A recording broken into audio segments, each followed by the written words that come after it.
မနဲ့မြင်ခွင့်ရတော့မကောင်းဘူးဗျာဒီမှာဒုံးကန်းတွေလည်းပေါက်ထွက်စုပ်ပြတ်ကုန်ပြီဒီအားလည်းအရန်ပြင်းနေရမ်းလက်တက်လာပြီ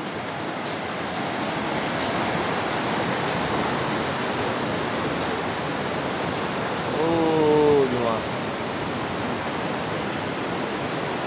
ဒါတော့တရိပ်မြို့